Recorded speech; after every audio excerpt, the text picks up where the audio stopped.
नमस्कार, स्वागत है आप सबका जी बिहार झारखंड के सोशल मीडिया प्लेटफॉर्म पर। आपके साथ मैं हूं अभिषेक कात्यायन। शाम के 5 बजे एक बार फिर हाजिर हैं आज के डिबेट के साथ। विषय है एक बार फिर से नियोजित शिक्षकों का मसला। आज सक्षमता परीक्षा को लेकर ये कहा जा रहा है कि नियोजित शिक्षकों की शिकायत है या उनका कहना है कि बहुत कठिन प्रश्न पूछे जा रहे हैं और कुछ शिकायतें और भी जो आई हैं मैं एक बार बता दूं। कहा यह गया है कि हम लोग तो सरकार की शर्त मानकर परीक्षा दे रहे हैं, लेकिन बहुत जल्द नीतीश जी को भी परीक्षा देनी पड़ेगी। अब ये पता नहीं ये चेतावनी है नीतीश कुमार के लिए कि चुनाव में उनको ये बात की जा रही है कि परीक्षा देनी पड़ेगी। कहा गया है कि सरकार की हर शर्त हमने मानी, लेकिन सरकार हमारी किसी भी शर्त पर एक कदम भी आगे बढ़कर उसमें अब तक सहमति नहीं जताई, चाहे वो ऐच्छिक स्थानांतरण की बात हो या प्रमोशन की बात हो। इसको लेकर सरकार कुछ नहीं बोल रही है, जबकि हमने परीक्षा जैसी शर्त भी स्वीकार की है। इसी पर हम चर्चा करेंगे कि आखिर क्या शिकायतें और रह गई हैं और परीक्षा को लेकर क्या कुछ आपत्ति है। हमारे साथ तमाम मेहमान जुड़े हैं इस वक्त। शिक्षकों की तरफ से शिक्षक नेता अमित विक्रम जी। अमित जी नमस्कार, बहुत बहुत स्वागत आपका। छात्र नेता दिलीप जी हैं। दिलीप जी नमस्ते, आपका भी बहुत बहुत स्वागत है जी। सत्ता पक्ष से पीयूष शर्मा जी बीजेपी के प्रवक्ता हैं और धीरज कुशवाहा जी जेडीयू की तरफ से हैं। आप दोनों को नमस्कार, बहुत बहुत स्वागत आप सबका। विपक्ष से एजाज अहमद साहब हैं आरजेडी की तरफ से। एजाज साहब नमस्कार, आपका भी बहुत बहुत स्वागत है। अमित विक्रम जी, अगर शुरुआत आपसे ही करें तो बताइए क्या क्या शिकायतें हैं। काफी कुछ ये मतलब मैं तो ये लाइन देखकर समझ में नहीं आया कि क्या ये नीतीश कुमार परीक्षा देंगे, फिर से क्या ये कहा जा रहा है। नीतीश कुमार को कौन सी परीक्षा आप लोग उनकी लेने जा रहे हैं? देखिए, वो थोड़ी अतिशयोक्ति है कि जो परीक्षा देंगे। लोकतंत्र है, लोकतंत्र में सभी राजनीतिक दल तय समय पर लोकसभा और विधानसभा को परीक्षा देते हैं। वो कोई नई बात नहीं है और उसको उसी संदर्भ में समझा जाए कि सरकार का कामकाज कैसा रहा, इसकी समीक्षा वो परीक्षा कहिए समीक्षा कहिए वो चुनाव के लोकतंत्र में होती है, तो कोई नई बात नहीं है। लेकिन जो मुख्य बात है शिक्षकों के तरफ से वो ये है कि हमने अब तक सरकार की हर शर्त मानी, हर बात हमने मानी और हमने माननीय शिक्षा मंत्री विजय चौधरी जी के द्वारा दिए गए आश्वासन और सदन में उनके दिए गए वक्तव्य को भरोसा करके उनकी बात को मानी। अब गेंद सरकार के पाले। सरकार ने कहा कि राज्यकर्मी बनने के लिए परीक्षा दीजिए, हमने कहा ठीक है। कहा कि मामूली दीजिए, हमने कहा चलिए ठीक है। फिर कहा नहीं बीपीएससी के पैटर्न सिलेबस को दीजिए, हमने कहा ठीक है। कहा ऑनलाइन दीजिए, वो भी ठीक है। कहा जूता मोजा बाहर खोल दीजिए, हमने कहा वो भी ठीक है। बेल्ट खोल दीजिए, टोपी खोल दीजिए, मतलब जैकेट खोल दीजिए, हमने कहा सब ठीक है। परीक्षा हर शर्त को मान के हमने परीक्षा दी। अब गेंद सरकार के पाले में है कि हमारी जो 4 प्रमुख मांगे हैं। पहली मांग है ऐच्छिक जिला में पोस्टिंग, जिस जिला में हम हैं या जाना चाहते हैं वहीं हमारी पोस्टिंग हो, किसी तीसरे चौथे जिले में पोस्टिंग हो। सेवा निरंतरता, हमने 10 साल 20 साल की जो सेवा की है शिक्षक के पद पर वो हमारी जारी रहे, बरकरार कंटिन्यू माना जाए, सेवा निरंतरता हमें मिले। प्रोन्नति का लाभ, पूर्व में जो भी तय है प्रोन्नति का लाभ बैक डेट से हमको जोड़ के दिया जाए। हमने 20 साल जो सेवा की उसकी गणना हो, बेसिक ग्रेड से स्नातक ग्रेड या स्नातक ग्रेड से प्रधानाध्यापक के पद पर वो प्रमोशन का हमें लाभ मिले। और चौथा, वेतन वृद्धि सरकार तय करे। नियमावली में लिखा है कि फिटमेंट मैट्रिक्स के अनुसार वेतन तय होगा। वो फिटमेंट मैट्रिक्स क्या है, वो क्या पहले जैसे कि 2015 में माननीय मुख्यमंत्री जी ने जब वेतनमान की घोषणा की तो उसमें ये कहा था कि न्यूनतम 20% वेतन वृद्धि सबकी होगी। लेकिन आज जब हम राज्यकर्मी बनने जा रहे हैं तो हमें ये नहीं पता है हमारी वेतन वृद्धि होगी नहीं। तो ये 4 मांग है, इसको सरकार इस पर जल्द से जल्द विचार करके निर्णय ले। हमने सरकार की हर शर्त मान ली, मान करके परीक्षा हम दे रहे हैं। अब परीक्षा कह लीजिए या कह लीजिए गेंद जो है वो सरकार के पाले में है। सरकार पर अब यह निर्भर करता है कि वो जो एक नैरेटिव चलाने की कोशिश कर रहे थे, शिक्षक परीक्षा से डरते हैं, भागते हैं, वो नैरेटिव खत्म हो गया। आप देख रहे हैं 100% उपस्थिति है और वो नैरेटिव अब नहीं चलेगा परीक्षा से हम डर रहे हैं। परीक्षा दे, अब बाकी मांग को पूरा कीजिए। ठीक है अमित जी। हाँ, छोटी छोटी बातों की तो सबसे रिएक्शन भी ले लूंगा। मैं एक बार पीयूष जी के पास चलता हूँ। पीयूष जी, ये सवाल तो उठ रहा है कि जो आप लोगों ने कहा, एक तो आरोप ये भी लगा कि आप लोग अपनी बात पर कायम नहीं रहे। अगर कहा गया था कि मामूली परीक्षा होगी फिर उसके बाद आपने कहा कि बीपीएससी के पैटर्न पर परीक्षा लेंगे, और सही बात है कि परीक्षा तो देने वाले दे ही रहे हैं। लेकिन एक सवाल ये उठता है कि जब आपने उसको सक्षमता परीक्षा कहा है, यानी इस परीक्षा के हिसाब से आप तय करेंगे कि ये राज्यकर्मी बनने के काबिल थे, सफल हुए हैं, तो फिर उनको तो भाई 20 साल या 15 साल काम किया है, तो सीनियोरिटी वो तो मिलनी ही चाहिए ना उनको, वो तो उसके हकदार बनते हैं। अगर वो परीक्षा में सफल होते हैं और राज्यकर्मी का पद, वो राज्यकर्मी का दर्जा डिजर्व करते हैं, इसका मतलब है कि वो वरिष्ठता भी डिजर्व करते हैं। अभिषेक जी, बिहार सरकार के मुखिया आदरणीय नीतीश कुमार जी, उप मुख्यमंत्री आदरणीय सम्राट चौधरी जी, डी एस सिन्हा जी द्वारा सदन में स्पष्ट कहा जा चुका है कि शिक्षकों के प्रति हम संवेदनशील हैं। शिक्षकों के जो भी जायज मांगे होगी, हाँ, सरकार क्या करती है कि समय समय पर नियमों में परिवर्तन कर रही है, चाहे वह शिक्षकों की गुणवत्ता में सुधार करने के लिए। शिक्षा मंत्री विजय चौधरी जी ने सदन में सभी सदन के सदस्यों के बीच बिहार की जनता के समक्ष यह बताने का काम किया है कि नियोजित शिक्षकों के लिए 5 परीक्षाएं होगी, 3 परीक्षाएं ऑनलाइन होगी और 2 परीक्षाएं ऑफलाइन होगी। शिक्षक संघों की यह मांग थी कि परीक्षाएं ऑनलाइन परीक्षा में हमें दिक्कत हो रही है, शिक्षकों को परेशानी हो रही है, इसलिए बिहार सरकार द्वारा शिक्षकों को 2 ऑफलाइन परीक्षा का भी निर्धारण किया गया है। यदि 2 शिक्षक, आज परीक्षा की शुरुआत हुई है, आज कई शिक्षक संघों, कई शिक्षक नेताओं के आए हैं, आरोप लगाए गए शिक्षक नेताओं द्वारा कि परीक्षा का जो प्रश्न पत्र था वह बहुत बड़ा था। सरकार के पास भी यह संदेश पहुंचा है, सरकार निश्चित रूप से विचार करने का काम करेगी और सरकार को पहले ने स्पष्ट कर दिया है कि 3 परीक्षाएं ऑनलाइन होंगी, इसके बाद 2 परीक्षाएं ऑफलाइन। सुनिए, ना पीयूष जी, ये परीक्षा आप 3 लीजिए या 5 लीजिए, वो तो फिर देना तो उन्हीं को है ना, जो परीक्षार्थी हैं या जो शिक्षक हैं। भाई ये तो उनके लिए आपने नियम बनाया, आपने क्या फॉलो किया, आपने उनकी कौन सी बात को माना है, ये तो बताइए। भाई वो कह रहे हैं ऐच्छिक स्थानांतरण, क्या इस पर आपने हामी भरी? ये प्रोन्नति की बात करें, प्रमोशन की बात करें, उस पर आपने हामी भरी? कुछ भी तो आप नहीं बोल रहे हैं। आप एक कदम आप ही तो बढ़िए, वो तो बढ़ गए, वो तो परीक्षा के लिए भी राजी हो गए।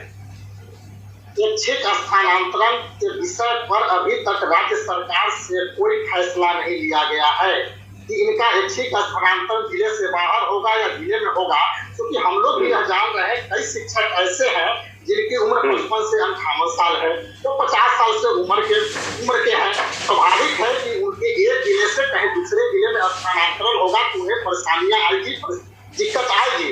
राज्य सरकार सोच रही है, हमारे उप मुख्यमंत्री आदरणीय सम्राट चौधरी जी सोच रहे हैं, विजय सिन्हा जी सोच रहे हैं, शिक्षा मंत्री सोच रहे हैं कि हम उन मांगों को पूरा करने का काम करें।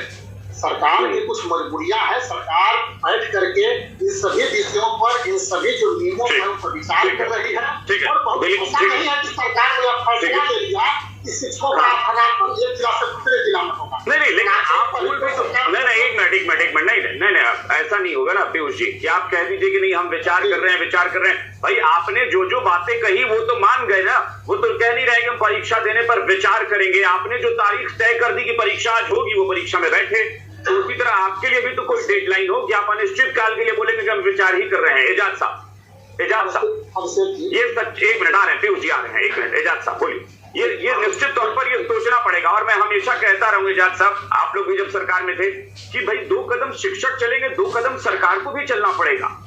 ऐसा नहीं है कि आप शिक्षकों से सारी चीजें मनवा लीजिए और अपने 1 कदम भी नहीं बढ़ेंगे, हम तो बढ़ेंगे ही नहीं, हम रुके हुए हैं। देखिए कात्यायन जी, सबसे बड़ी बात यह है कि सरकार तब चलेगी ना जब एसीएस चाहेंगे। एसीएस अगर चाहेंगे तभी सरकार भी चलेगी। सरकार की स्थिति ये हो गई है कि माननीय मुख्यमंत्री जी सदन के अंदर जो बात कहते हैं उसको एसीएस नहीं लागू कर रहे हैं। और आपने देखा होगा कि मुख्यमंत्री जी ने घोषणा किया कि 10 से 4 स्कूल चलेगा, 15 मिनट पहले 15 मिनट बाद, और उसके दूसरे ही दिन एसीएस ने अपना पावर दिखाया और कोइलवर के एक हेडमास्टर को कारण बताओ नोटिस दे दिया। जब मुख्यमंत्री जी का आदेश रद्दी की टोकरी में फेंका जा रहा हो, जब मुख्यमंत्री के आदेश का उनके ही अधीनस्थ पदाधिकारी अनुपालन नहीं करते हो, अनुशासन को भंग करते हो, तो आप समझ सकते हैं किस तरह से अनार्किज्म की स्थिति आ गई है, किस तरह से अराजकता का माहौल खड़ा कर दिया गया, किस तरह से लोक पर तंत्र हावी हो गया है, यह स्पष्ट रूप से दिख रहा है। और जहां तक सक्षमता परीक्षा की बात है, सक्षमता परीक्षा के संदर्भ में इनको भी पता है, सबको पता है कि ये एक व्यक्ति के जिद के कारण हो रहा है, और उस व्यक्ति का जिद है कि किसी भी स्थिति और परिस्थिति में कि सरकार फेलियर हो गई। सरकार अपने कर्तव्यों के प्रति जो उनका सोच है वो अनुपालन नहीं करने का है। और जिस दिन से भारतीय जनता पार्टी सत्ता की साझेदार बनी है, तब से ये शिक्षकों को प्रताड़ना और शिक्षकों के साथ जिस तरह से अत्याचार और जिस तरह से उनके साथ अनुशासन के नाम पर कहीं ना कहीं चाबुक चल रहा है, ये दिख रहा है। ये बताने की आवश्यकता नहीं है। इस तरह की राजनीति करने वाली भारतीय जनता पार्टी या भारतीय जनता पार्टी के नेता क्या कहते हैं उसका कोई मतलब नहीं है, क्योंकि इन लोगों में मैतक नहीं है। ये लोग तो सत्ता में आए हैं स्वार्थ के लिए, और स्वार्थ की पूर्ति जिस तरह से भी हो, जैसे भी हो, ये सत्ता ग्रैब करके हासिल कर रहे हैं। नहीं, अगर वो लेकिन एजाज साहब अगर मतैक्य नहीं है ना तो परेशानी उनको होगी, क्योंकि सवालों का दबाव बढ़ता जाएगा ना भाई। सवाल एक खड़े हुए हैं, अब दूसरा खड़ा होगा, तीसरा सवाल उठ जाएगा। परेशानी उनको नहीं होगी, परेशानी उन शिक्षकों की होगी जिनके परिवार के लोग, जिनके भविष्य इन लोगों के साथ जुड़े हुए हैं। और जब इनके भविष्य पर संकट आएगा तो कहीं ना कहीं ये जो राजनीति कर रहे हैं ना, उस राजनीति को जनता भी देख रही है, जनता भी समझ रही है। दिलीप जी आपको ठीक है, तंग करो, दबा करो जी, अधीनस्थ पदाधिकारियों के माध्यम से सरकार का ठीक है, क्लियर है। ठीक है, दिलीप जी के पास चलते हैं। दिलीप जी आपको क्या जानकारी मिली है परीक्षा को लेकर अब तक? परीक्षा को लेकर तो अधिकतर जो शिक्षक हैं उनका यही कहना है कि क्वेश्चन बहुत टफ दिया गया था जानबूझकर ताकि फेल कर जाए, फिर भी वो लोग परीक्षा दिए हैं। और सबकी यही मांग है कि जब हम सरकार की मांग मान लिए कि परीक्षा दे रहे हैं तो सरकार को भी हमारी बातों पे ध्यान देना चाहिए। जैसे ऐच्छिक स्थानांतरण है, प्रमोशन वाली बात है, या उनका जो एक्सपीरियंस है उनके आधार पे उनको लाभ देने की बात है, तो होना चाहिए। जब आप राज्यकर्मी का दर्जा दे रहे हैं, ये वो डिजर्व भी करते हैं कि अगर परीक्षा देकर वो राज्यकर्मी का दर्जा पा रहे हैं तो इसका मतलब है ना कि वो डिजर्व करते हैं कि वो सीनियर भी कहलाएं। बिल्कुल, नहीं तो फिर सिर्फ राज्यकर्मी का दर्जा दे रहे हैं ये शब्द लिख देने से क्या फायदा? क्या परीक्षा ले लीजिए, कह दीजिए आपको राज्यकर्मी का दर्जा मिल गया, लेकिन दर्जा मिला तो आपको क्या मिला ये तो बताइए। ये तो बता नहीं रहे हैं। और अभी जो बीजेपी के प्रवक्ता महोदय और आरजेडी के प्रवक्ता महोदय बोल रहे थे, अपना अपना तर्क दे रहे थे, तो बीजेपी के प्रवक्ता महोदय ये बोल रहे हैं सरकार की कुछ मजबूरियां होती है। तो कुछ दिन पहले आप विपक्ष में थे तो उस समय भी सरकार की मजबूरियां थी। और आरजेडी के जो प्रवक्ता महोदय बोल रहे हैं कि नीतीश कुमार जी फेल्योर है, ये हुए हैं, तो क्या ये लोग अभी इतना ये लोग गारंटी दे सकते हैं कि 10 दिन बाद अगर नीतीश जी फिर अगर आरजेडी कांग्रेस के साथ आ जाए तो क्या इनका जवाब यही होगा कि आरजेडी वाले सक्षमता परीक्षा का विरोध करेंगे? जैसे अभी इन्होंने कहा कि सक्षमता परीक्षा का विरोध किया, या ऐच्छिक स्थानांतरण के मुद्दे पे, ये तो उनके सरकार में ही तय हुआ था कि सक्षमता परीक्षा ली जाएगी। ऐसा नहीं कि आज तय हुआ है, ये तो पहले तय हुआ था। आरजेडी कांग्रेस भी उस समय सरकार में थी। लेकिन तब नीतीश कुमार ने यह बयान दिया था ना कि मामूली परीक्षा लेंगे, मामूली परीक्षा नहीं बयान। बिल्कुल, तो फिर अचानक से वो चीजें बदल कैसे?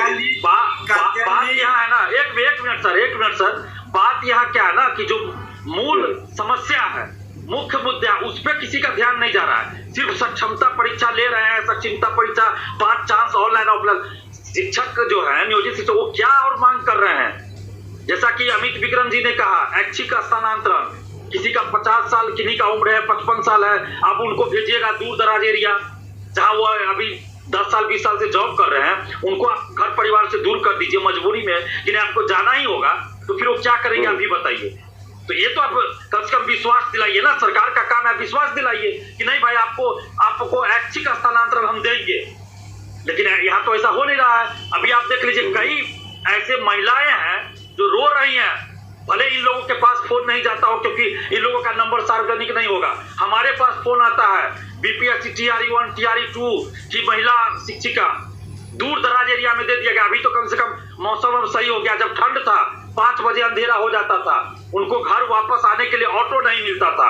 अब सोचिए वैसा एरिया में जहां उनके साथ कुछ भी बदसलूकी हो सकती है, छीन झनौती तो होता ही है। हम लोगों को डर लगता है जी, पुरुष होकर हम लोग को डर लगता है कि मोबाइल छीन लेगा, कुछ कर देगा। और महिलाएं हैं, किन परिस्थितियों में उन लोग को आना जाना पड़ा, अब आप सोच सकते हैं। लेकिन कोई इनकी समस्या को सुनने वाला नहीं था। और अभी नियोजित शिक्षक जो है, शिक्षिकाएं हैं, अब आप सोचिए इनमें से कई ऐसी महिलाएं हैं जिनका 55 साल 57 साल 58 साल उम्र हो गया। अब आप उनको कहिएगा कि उनके घर में पुतहू आ गई होगी जिसको बहू बोलते हैं, पोता पोती होगा, उसको छोड़ के अब आप कहिए कि भाई जाइए अपने घर से 500 किलोमीटर 400 किलोमीटर दूर जहां अभी आप जॉब कर रहे हैं उससे जाए, तो क्या ही आपको नहीं लगता कि ये पूरा जो मुझे लगता है ये वाकई बहुत जेन्युइन सवाल है धीरज जी कि सरकार इस पर चुप क्यों है। मतलब आप लोग क्यों कहते हैं कि हम लोग विचार कर रहे हैं, इस पर जरूर सोचा जाएगा, संवेदनशील है सरकार, ये कहने से नहीं होता है। आप लोग कोई जवाब ही नहीं दे रहे। और मैं तो शिक्षा मंत्री जी के बारे में जरूर बोलूंगा कि पहले भी वो शिक्षा मंत्री रहे हैं, जब उनका नाम इस बार हुआ कि शिक्षा मंत्रालय फिलहाल उनके पास ही है, पता नहीं कैबिनेट विस्तार के बाद किसके पास रहेगा, तो मुझे वाकई ये सोचना पड़ गया कि भाई शिक्षा मंत्री जी पहले भी ऐसे ही रहे हैं, बोलते ही नहीं है, कुछ बताते ही नहीं है कि क्या करना है। कत्यान साहब, पहले तो आप कह रहे थे कि परीक्षा, सरकार भी परीक्षा दी है। 12 फरवरी को सरकार का भी परीक्षा हुआ था और परीक्षा सरकार ने पास भी किया। और सरकार जो पॉलिसी बनाती है किसी से पूछ के नहीं बनाती है, एक लोगों से पूछ के नहीं बनाती है, उस पर काम होता है। और ये लोग सहयोग कर रहे हैं तो वो अच्छी बात है और हम लोगों ने भी आग्रह किया था। लेकिन अगर कोई परीक्षा दे रहा है राज्यकर्मी बनने के लिए तो कोई किसी पे एहसान नहीं कर रहा है। अभिषेक जी देखिए, सरकार का जो निर्णय हो गया उसका पालन करना चाहिए। आपको राज्यकर्मी का दर्जा चाहिए, सरकार ने एक पॉलिसी लाया, आप पहले तो राजकर्मी तो आप बन जाइए, उसके बाद आपको जरूरत पड़ेगा कि आपको सीनियरिटी के हिसाब पर आपको वेतनमान होना चाहिए, सीनियरिटी जूनियरिटी, ये सब तो बाद की बातें हैं। सरकार संवेदनशील है, हम लोग शुरू से बोलते आ रहे हैं और इस पर काम हो रहा है और होगा। धीरज जी, एक बात और बात नहीं, पहले तो आपने कहा कि एहसान नहीं कर रहे हैं, तो ये एहसान नहीं कर रहे हैं तो सरकार भी कोई एहसान नहीं कर रही है। वो इतने साल से काम कर रहे हैं, राज्यकर्मी का दर्जा भी आपने ऐसे नहीं दे दिया, आपने भी आप शर्त लगाई ना कि भाई परीक्षा दीजिए तब राज्यकर्मी का दर्जा देंगे। वो दे रहे हैं, लेकिन वो दे रहे हैं तो फिर वो अपना हक भी नहीं, तो वो अपना हक भी चाहेंगे ना, हक चाहेंगे ना, वो चाहेंगे ना कि आप राज्यकर्मी का दर्जा देने की बात कर रहे हैं तो आपकी अपनी पॉलिसी, आपने कहा कि पॉलिसी पूछ कर नहीं बनाई जाती है, ये विडंबना है। मैं इसको बहुत वाहवाही में नहीं कहूंगा। अगर पॉलिसी आप आम लोगों के बारे में सोचकर या उनसे विचार करके नहीं बनाते हैं तो ये बहुत अच्छी चीज नहीं है। लेकिन मैं मानता हूं कि हाँ, आप ऐसा तो नहीं है कि 13 करोड़ लोगों से जाकर पूछेंगे, लेकिन फिर भी अगर आपने पॉलिसी बनाई है तो आपको विस्तार से बताना भी चाहिए ना कि आप राज्यकर्मी का दर्जा देंगे तो उसमें क्या क्या फैसिलिटी देंगे, ये कब बताएंगे आप? सब कुछ बताया जाएगा, पहले तो परीक्षा हो जाने दीजिए। अब देखिए, लोग कह रहे हैं कि जो ऐच्छिक हस्तांतरण की जो बात कर रहे हैं, इस बात में है समस्या, लेकिन सबको जिले में ही नहीं दिया जा सकता है। उसके लिए सरकार उस पर काम कर रही है कि अगल बगल वाले जो भी नजदीक के जिले हैं उसमें दिया जाएगा।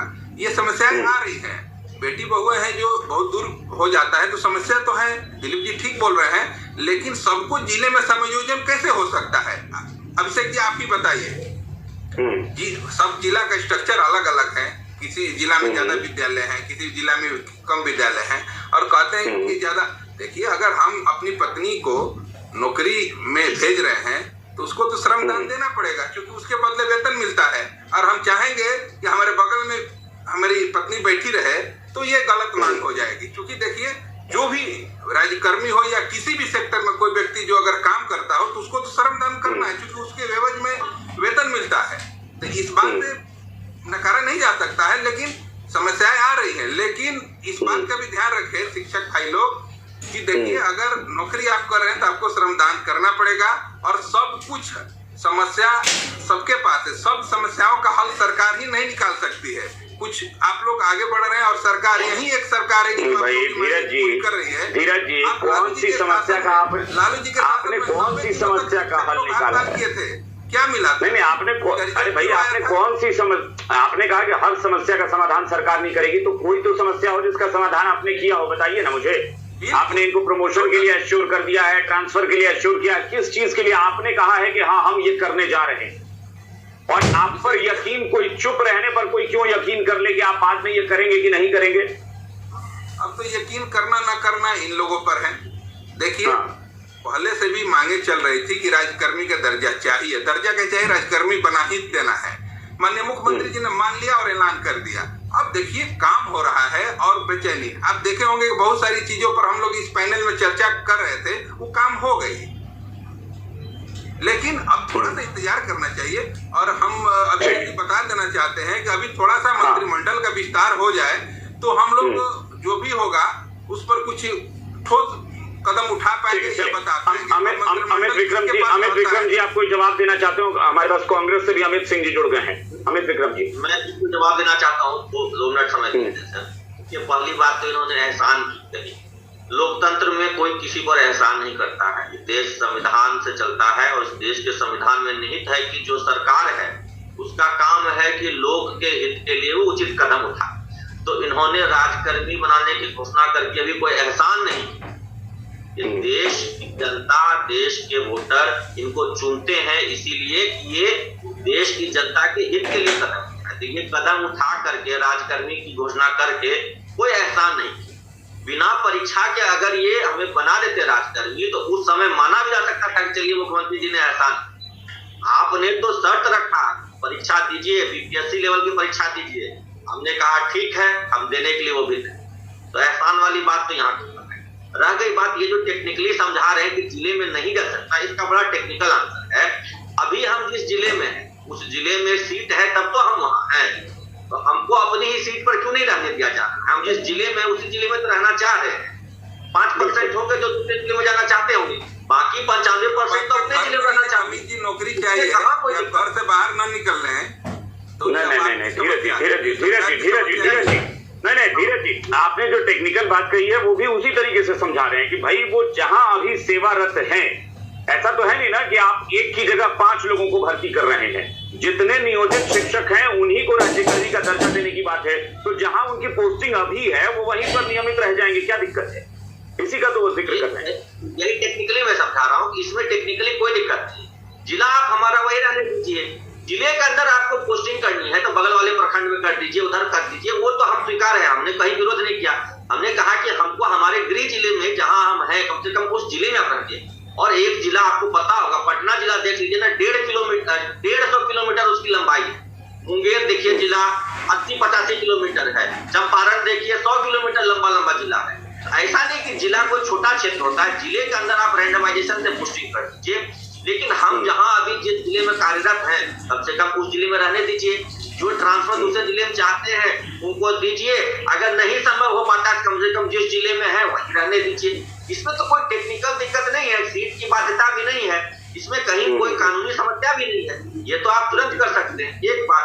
दूसरी बात, प्रमोशन। जैसे कि मेरे सेवा अवधि का प्रशिक्षित वेतनमान में 5 साल हो गया, अब आप हमको विशेष बना देंगे और प्रमोशन के लिए कहिएगा कि फिर और 8 साल इंतजार। ये तो गलत है ना। मेरा जो 5 साल पीछे का सर्विस है उसको तो आप काउंट करेंगे ना। 5 साल सर्विस के बाद मुझे 3 साल और सर्विस की जरूरत पड़ती स्नातक ग्रेड में जाने के लिए, लेकिन आप कह रहे हैं कि नहीं अभी से फिर शुरू कीजिए 0 से और 8 साल फिर आप बेसिक ग्रेड में रहिए। तो मेरे पीछे की सेवा का तो लॉस हो गया। इसमें क्या कानूनी अड़चन है कि आप मेरे पीछे की सेवा को काउंट करके जब मेरा समय होगा तब आप प्रोन्नति दे दीजिए। कोई टेक्निकल दिक्कत नहीं है। वेतन वृद्धि, अब देखिए जो 2022 में बहाल है वो जब राज्यकर्मी बनेंगे तो उनका वेतन 18% बढ़ेगा। जो 9-10 वाले हैं वो जब राज्यकर्मी बनेंगे तो उनका वेतन 32% बढ़ेगा। अब मैं राज्यकर्मी बनूंगा 2013-14 में बहाल हूं, मुझे पता ही नहीं है कि मेरा वेतन कितना बढ़ेगा। ये तो विषमता है ना। इस विषमता को दूर कीजिए। हम कोई विधि के विरोध वाली बात नहीं कर रहे हैं, हम तो वही मांग कर रहे हैं जो विधि सम्मत है और तकनीकी रूप से संभव है। टेक्निकली कहीं कोई दिक्कत नहीं है।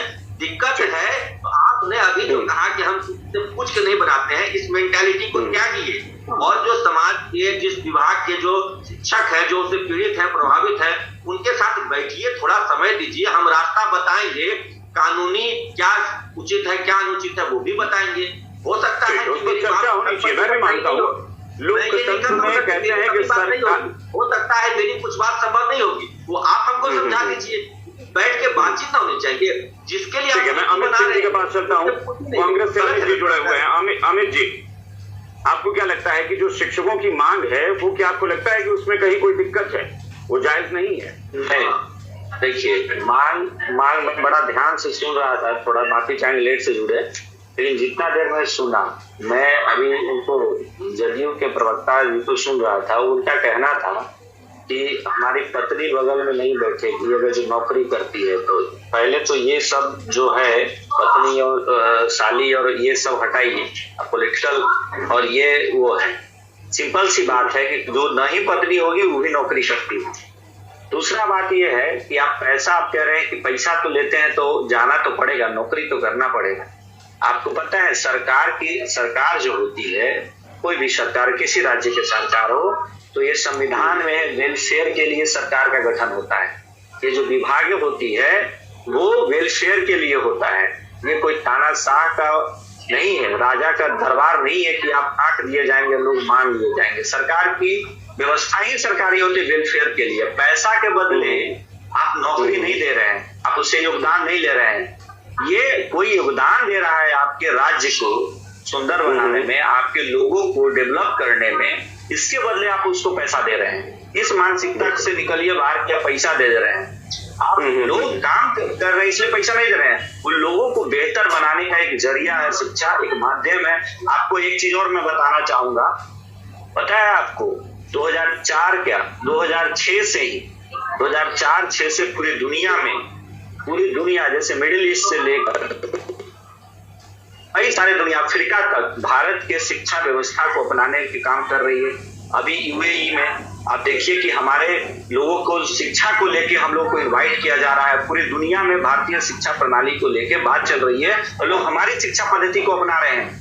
इसका कारण क्या है? इसका कारण है कि हमारे यहाँ जो एजुकेशन सिस्टम है वो लोगों को बेहतर बनाने के लिए है, उसको पैसा से नहीं काउंट किया गया है किसी काल में।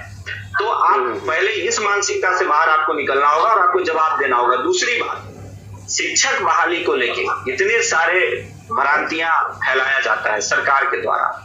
हम एग्जाम लेंगे तो उनको देंगे बगल में, फिर एग्जाम लेंगे तो उनको राज्य का दर्जा, सरकारी का दर्जा देंगे। ये सब आपके किसी भी मंत्रालय में आज तक सरकार के किसी भी एक बुद्धिजीवी आदमी अभी तक नहीं दिखा जो इन सारे भ्रांतियों को एक दिन प्रेस कॉन्फ्रेंस करे और टीचर को बुलाए और कहे कि देखिए हम ये करने जा रहे हैं, ये करने जा रहे हैं। इसमें है, अगर तो आपको कोई दिक्कत है तो आप इस मसले पर आकर हमसे बात करें, सरकार आपके साथ बात करने के लिए इच्छुक है। इस सीधे जो नरेंद्र मोदी की सरकार है केंद्र में, जो आप देखिए रेलवे का मसला होगा, उसका जो है वो उत्तर कौन देगा? खेल मंत्री देता है। खेल मंत्री का कोई बयान है तो कानून मंत्री देता है। हम कह रहे हैं कि कोई भी सरकार हो, आपके सरकार में जदयू और भाजपा की भी सरकार, हम ये नहीं करें हम लोग की भी सरकार थी, जो भी सरकार होती है एक बार सामने बैठ के क्यों नहीं क्लियर कर देती सारी चीजें, सारे पार्ट खोल दे।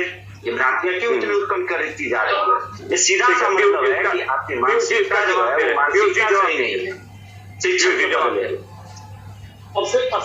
के प्रति मानसिकता सही नहीं है।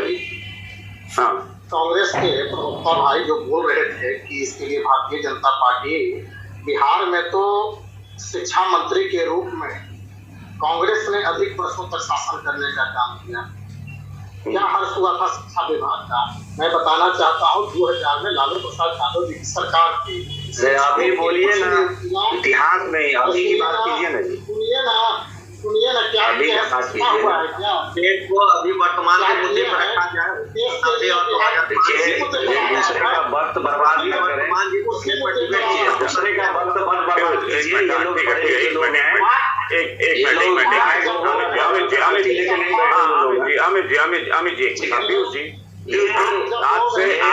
आज से 25 साल पहले क्या था इस पर अभी बैठे हुए लोग नहीं है। अभी की बात करते हैं ना, आज के बात कीजिए भाई। आज के बात पीयूष जी आपको सिर्फ क्लियर करना है।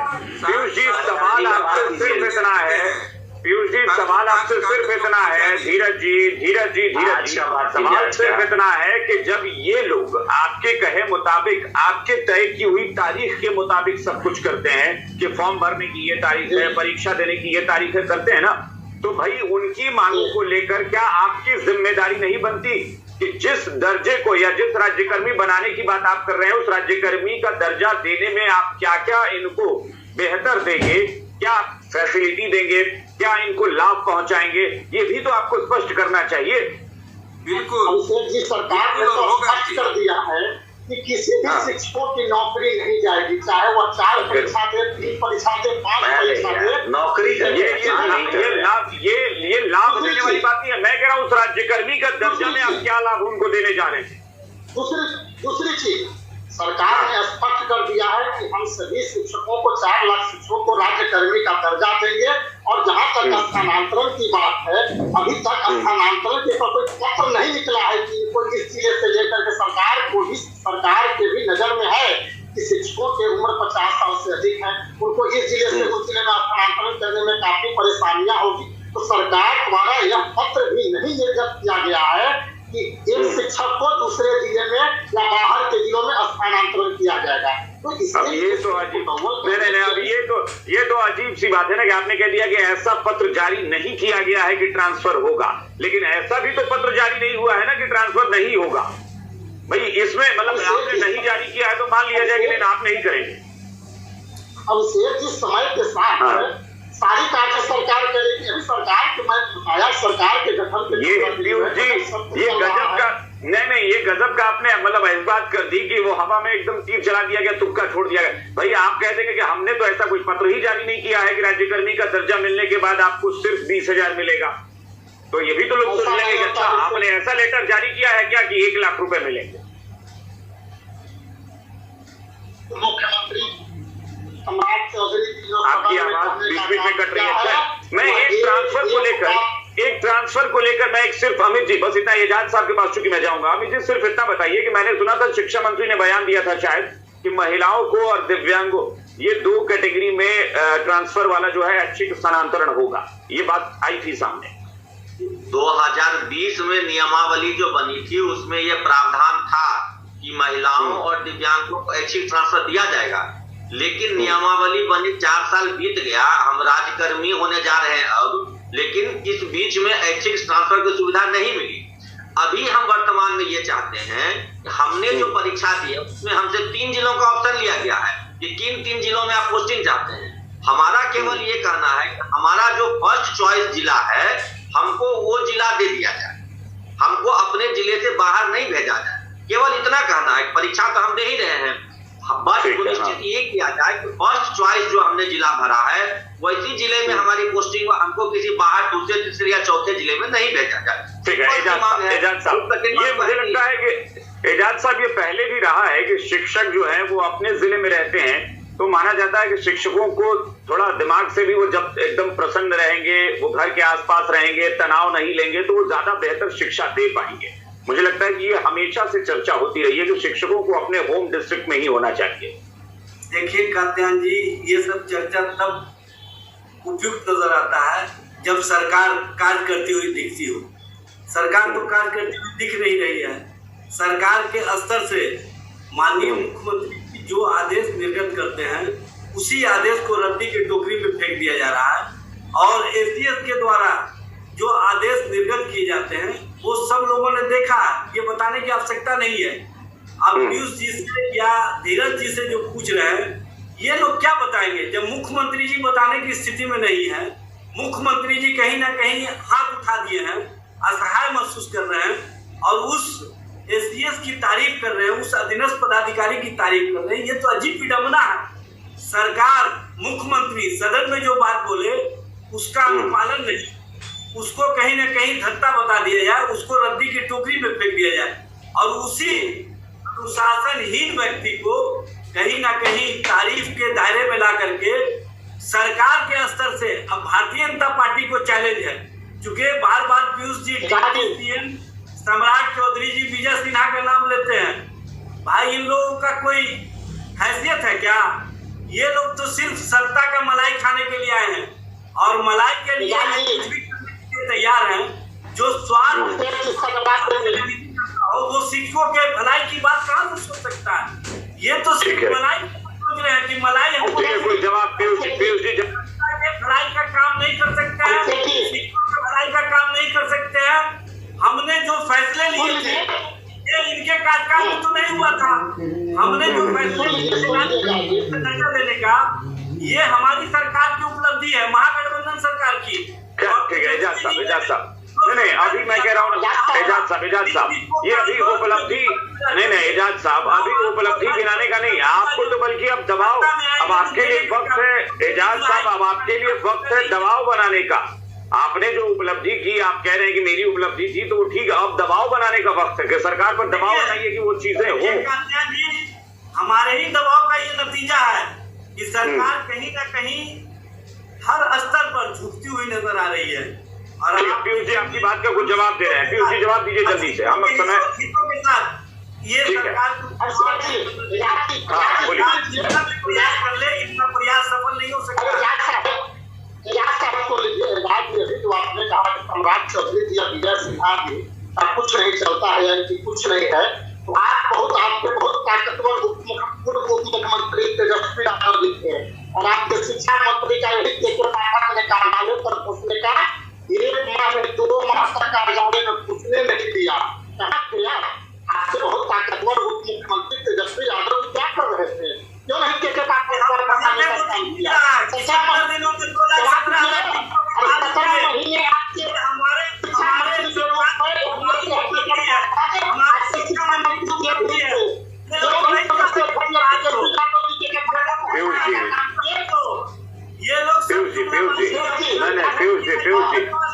ये अगर ऐसा है, अगर आप ये कह रहे हैं कि एक अधिकारी ने शिक्षा मंत्री को घुसने नहीं दिया दफ्तर में, तो ये कोई बहुत बढ़िया बात आप थोड़ी ना कर रहे हैं। ये लोकतंत्र के लिए बहुत खतरनाक मतलब नहीं तो आप ये मत बोलिए ना पीयूष जी नहीं पीयूष जी आप विरोधी नहीं तो आप ये मत बोलिए ना कि एक अधिकारी ने शिक्षा मंत्री को घुसने नहीं दिया। ये मतलब लोकतंत्र का मजाक है कि क्या एक अधिकारी एक अधिकारी पैदा कर दी गई है इस राज्य में। ठीक है, एक मिनट ठीक है पीयूष जी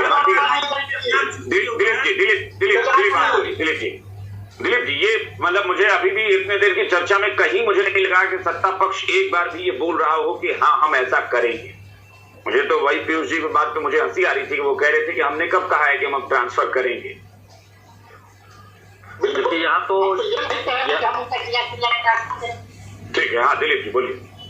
यहाँ तो ऐसे शिक्षा मंत्री है ना विजय कुमार चौधरी जी, जो बोलते हैं कि जितना रिजल्ट आएगा सब शिक्षक बनेंगे, 2019 STET याद होगा और किसी को नौकरी नहीं मिली। फिर बाद में बोलते हैं, अभी कुछ दिन पहले उन्होंने कहा कि शिक्षक भर्ती जो BPSC से हो रही है, तो पहले हम लोग योजना बना चुके थे। तो भाई जब आप पहले योजना बना चुके थे कि BPSC से परीक्षा लेंगे, तो फिर क्यों आपने बोला था कि 7वें चरण की नियमावली आएगी और 7वें चरण में जितना सीट है उतना ही STET 2019 का हम रिजल्ट दे रहे हैं। तो अपनी बातों से ही शिक्षा मंत्री खुद फंस रहे हैं। और यहाँ तो मुख्यमंत्री जी बोल देते हैं कि सप्लीमेंट्री रिजल्ट बहुत जल्द आएगा TRE 2 का, और सप्लीमेंट्री रिजल्ट अभी तक नहीं आया। तो भरोसा किस पे करें? लिखित रूप में क्यों नहीं दिया जा रहा है? लिखित रूप में दे दिया जाए कि हाँ भाई हम ये करेंगे, क्या दिक्कत है?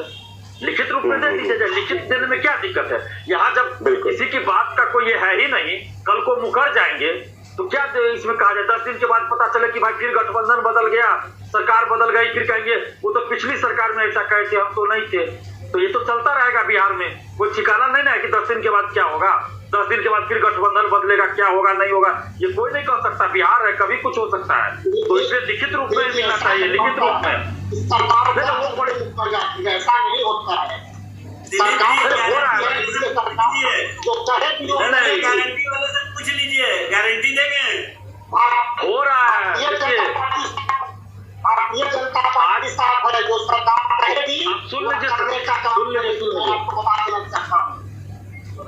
सर सुन लीजिए, भले भारतीय दिलीप जी आप बोलिए दिलीप जी आप बोलिए। भले आप लोग को बुरा लगे, मेरी सुन लीजिए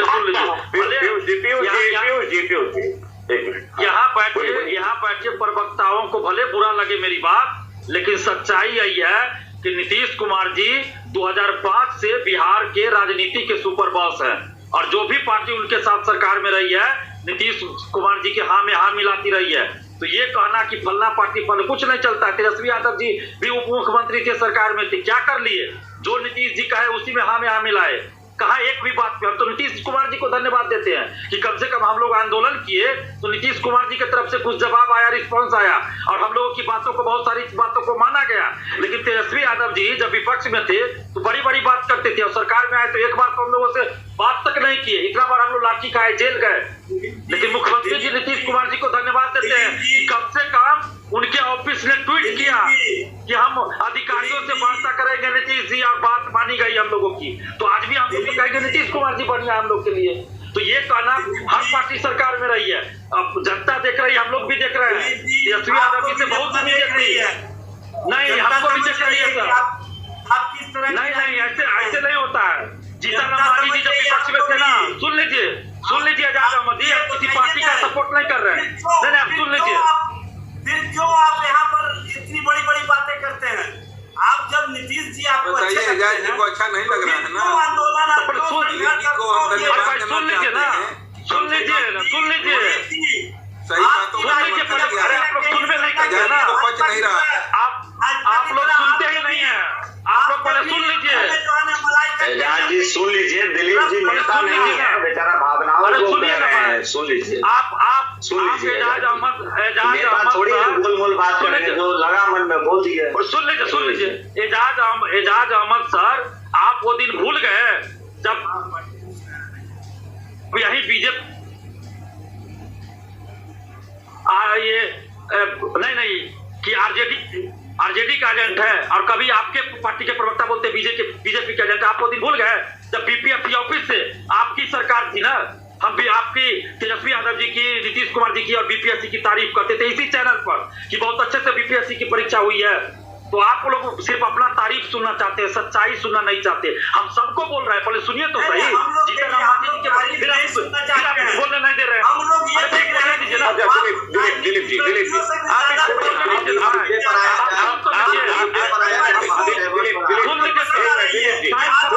आप भी कहा किसी की आलोचना और किसी की तारीफ में लग गए। मुद्दे पर आया सीधे मुद्दे पर आइए ना, सीधे मुद्दे पर आइए। लेकर के काम कर रहे हैं, ये स्पष्ट रूप से दिख रहा है। हम मुद्दे पे दिलीप जी आप छोड़िए, नहीं, हाँ मुद्दे पर आइए सीधे। जो भाई कहा अभी भाई नीतीश कुमार मुखिया है, नीतीश कुमार मुख्यमंत्री है ना, नीतीश कुमार मुखिया, आपको लग रहा है कि नीतीश कुमार ठीक है, तो नीतीश कुमार जवाब दे। भाई शिक्षा मंत्री भी नीतीश कुमार की पार्टी के हैं, जवाब दे नीतीश कुमार। तो जवाब होगा ना भाई। और आपको कितने शिक्षक लोग आपके साथ आंदोलन में खड़ा करते हैं, ये आपके सोच से स्पष्ट होता है। नहीं, मेरे तो जवाब स्पष्ट होगा सर। पहले सुन लीजिए ना, एजाज साहब जब बोलने ही नहीं दीजिएगा तो क्या बोलेंगे? बोल रहे हैं? छोड़िए दिलीप जी सीधे पॉइंट पर आइए कि भाई नीतीश कुमार अगर मुख्यमंत्री हैं और कोई सहयोगी दल की चलती है नहीं चलती है वो लोग तय करें। भाई नीतीश कुमार ही कम से कम बोले तो, यही तो सवाल है। नीतीश कुमार क्यों नहीं बोल रहे? वो तो बोले इन शिक्षकों को कि क्या देना चाहते हैं वो राज्यकर्मी के तौर पर। भाई जवाब तो देंगे ना वो। अभी तो हम थोड़ी देर पहले खुद बोले कि नीतीश कुमार जी खुद बोले सप्लीमेंट्री रिजल्ट आएगा, नहीं आया। तो क्या आप नीतीश कुमार जी की तारीफ कर रहे थे क्या? तो सच इन लोगों को सुनना चाहिए। जो भी पार्टियां विपक्ष में रहती है ना, वो सब कहती है यही बात कि बिना शर्त राजकर्मी का दर्जा मिलना चाहिए। क्या नहीं वादा किया गया था? बोलिए। हम विपक्ष में हो या सुनिए, फिर भी जो बोल रहे हैं जनता के हितों के लिए ठीक है दिलीप जी, एक मिनट धीरज जी इसका जवाब दीजिए। धीरज जी जवाब है। धीरज जी पूछिए ना, नहीं आप मुझे जवाब दीजिए। आप पूछने नहीं, धीरज जी आप जवाब देने आए हैं और सरकार की तरफ से जवाब दीजिए कि भाई मुख्यमंत्री जी ही कब बोलेंगे या शिक्षा मंत्री कब बोलेंगे। ये चुप रहने से तो इसका समाधान होने से रहा बिल्कुल नहीं। अभिषेक जी, आप जानते हैं कि जिस समय माननीय मुख्यमंत्री जी ने घोषणा किया, आप जानते हैं कि उस समय सामान्य स्थिति नहीं चल रही थी गठबंधन में। तुरंत गठबंधन बदला, उसके बाद में अभी तक विभागों का एक तरह से कह लीजिए बंटवारा नहीं हुआ है। थोड़ा सा विस्तार हो जाने दीजिए, ये भी स्पष्ट कर दिया जाएगा कि क्या एक एक पॉइंट का वर्णन होगा उसमें। आप लोग दिलीप जी थोड़ा सा इंतजार करिए ना, निश्चित होगा। इसमें घबराने वाली कोई बात नहीं है। और ये आरजेडी वाले लोगों से तो पूछिए आप लोग, ये लोग अपने स्वार्थ के लिए आए थे कि बिहार का भला करने के लिए आए थे? 17 महीनों के जो चर्चा कर रहे हैं और बीजेपी पे और ये लोग क्वेश्चन उठा रहे हैं, अपने बारे में क्लियर करना चाहिए। विपक्ष में भी थे आप लोगों को केवल क्रेडिट देने के अलावा और कोई हो नहीं। और सत्ता में आए तो इन शिक्षकों को हमने ठीक है। एक मिनट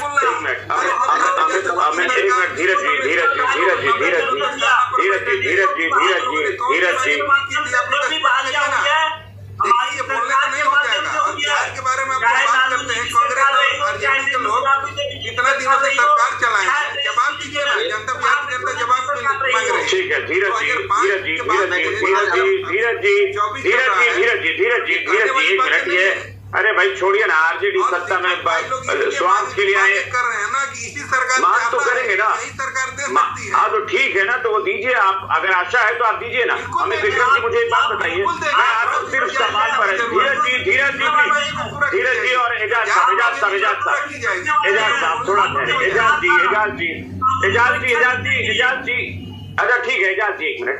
अमित विक्रम जी, मुझे परीक्षा को लेकर एक बार बताइए कि जो परीक्षा हुई कैसी हुई है, क्या किस तरह के प्रश्न पत्र थे? परीक्षा में जो प्रश्न पत्र आए वो बीपीएससी के द्वारा जो परीक्षा ली गई थी उसी पैटर्न पर आई। हालांकि 15-20 question child psychology and development में भी आए हैं जो कि उसमें नहीं आए थे बीपीएससी में। तो थोड़ा सा जो पैटर्न बताया गया था उससे डिविएट भी हुआ है, और जो क्वेश्चंस का जो स्टैंडर्ड है वो बीपीएससी के द्वारा जो परीक्षा ली गई थी उसी स्टैंडर्ड का है, या उससे बेहतर भी, लेकिन कहीं कमतर नहीं है मामूली। बीपीएससी वाला ये जो TRE 1 TRE 2 था उससे TRE 1 TRE 2 का जो परीक्षा हुई है उसी स्टैंडर्ड का है, उससे बेहतर ही है, लेकिन कमतर कहीं भी नहीं है। थोड़ा सा 1 to 5 में डिविएशन है उसमें कि 15 से 20 question child development and psychology pedagogy से भी आया है, तो वहां पे हल्का सा डेविएशन है 10-15% क्वेश्चंस का। जो पैटर्न बताया गया था उससे हट कर है, हालांकि स्वागत योग्य है, चाइल्ड डेवलपमेंट एंड पेडागोजी पर सवाल होना चाहिए।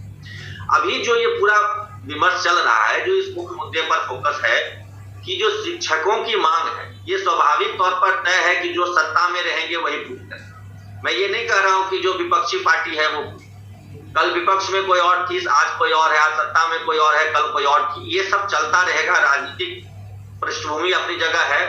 लेकिन जो लोकतंत्र में शिक्षकों का अधिकार है कि उनकी बात सुनी जाए। हम कोई चांद तारे नहीं मांग रहे हैं, हम आसमान नहीं मांग रहे, हम बहुत ही मूलभूत सुविधाएं मांग रहे हैं।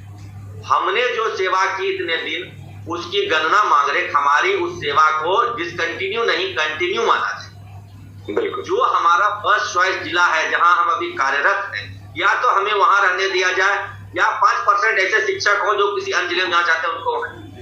दो डिमांड मिल रही है। सेवा कंटिन्यूटी देना जरूरी है, मैं तो कह रहा हूं कानूनी रूप से जरूरी है।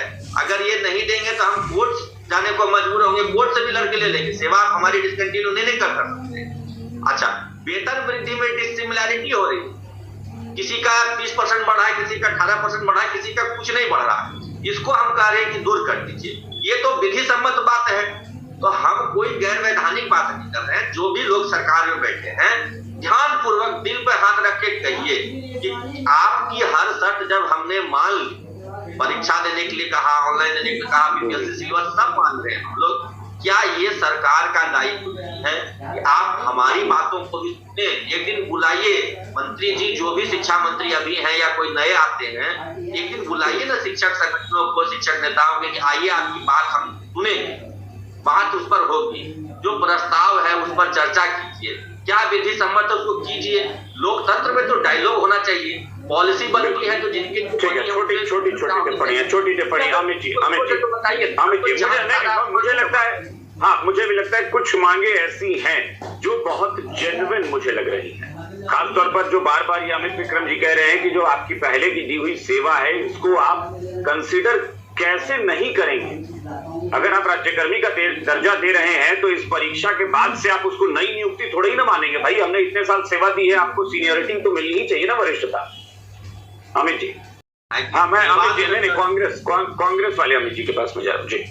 अच्छा देखिए, एक तो ये जो ये बोले सीनियरिटी वाला, ये बहुत ही जेन्युइन मुद्दा है, क्योंकि देखिए बात इधर उधर सरकार में आदमी उलझ जाता है, बहस करने लगता है, लेकिन जो विषय है, देखिए जो व्यक्ति दिया है, अपना योगदान दिया है, उसके साथ भी तो अनजस्टिस होगा, उसको आप कैसे क्या करेंगे।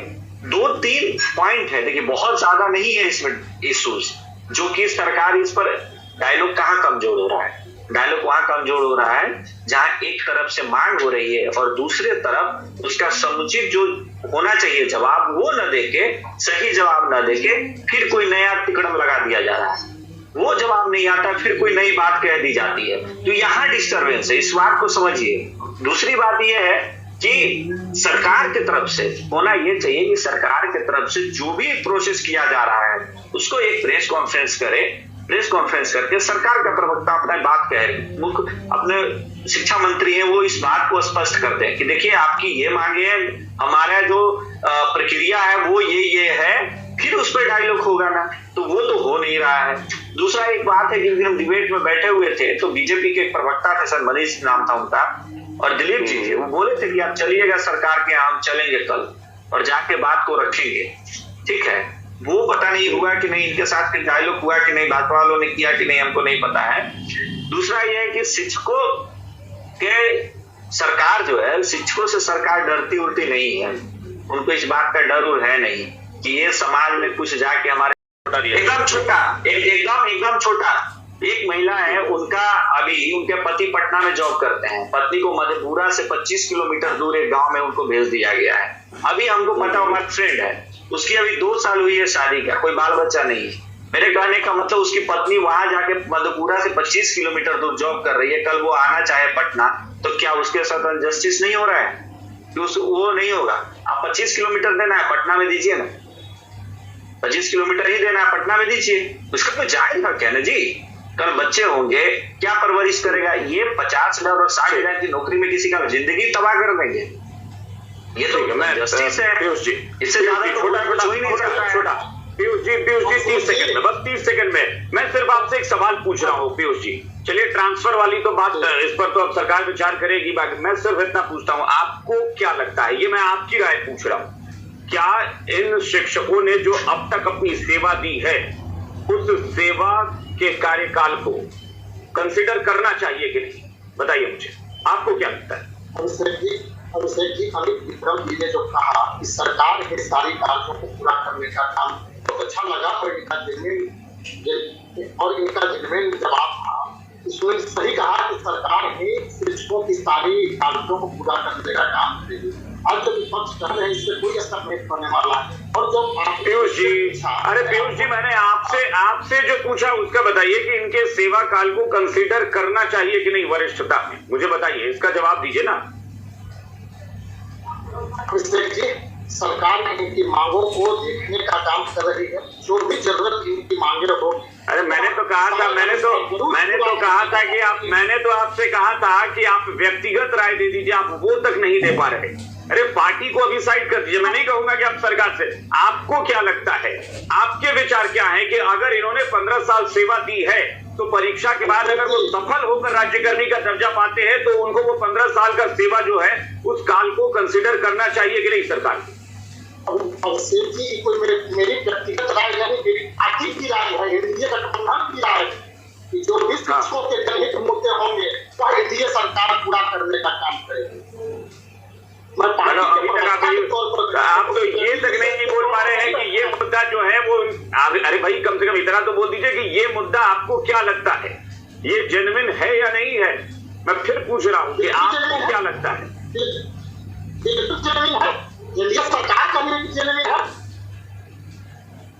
जेन्युइन है तो मुझे उम्मीद भी है कि आप कंसिडर। दिलीप जी, बहुत छोटा सा जवाब, हमारे पास सिर्फ 30 सेकंड। दिलीप जी, जो बिल्कुल जो भी अमित विक्रम जी मांग कर रहे हैं शिक्षकों के तरफ से, मैं उनका समर्थन करता हूं, और निश्चित रूप से जो 15 साल 16 साल या जो भी जितना भी साल उन्होंने सर्विस दिया है, सेवा दिया है शिक्षक के रूप में, उसकी गिनती आगे किया जाना चाहिए, और ट्रांसफर में उनके पसंद के जिले देने चाहिए, जहां भी वो चाहते हैं वहां मिलना चाहिए, ताकि सहूलियत हो जाए। और भी जो उनकी मांग है, जैसे वेतन वृद्धि से संबंधित जो असमानता है उसको दूर किया जाना चाहिए।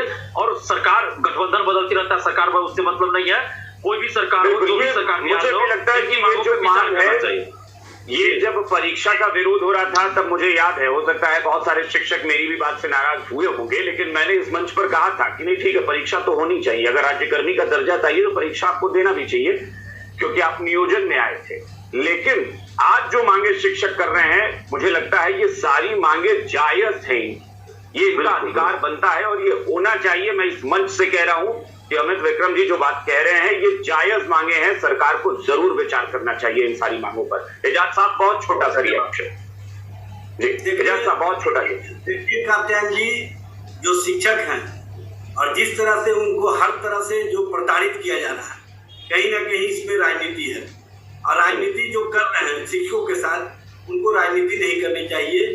इनके साथ जो इनका अधिकार है जो इनके द्वारा काम किए गए हैं उस काम का हर स्तर से इनको जो सरकार के स्तर से सहायता और सहयोग मिलना चाहिए वो दिखना भी चाहिए। सिर्फ बयानबाजी से और बयान देने से समस्या का निदान नहीं होगा। इनके 5,044 सरकार तक काम किया था। इनके सक्षम होने पर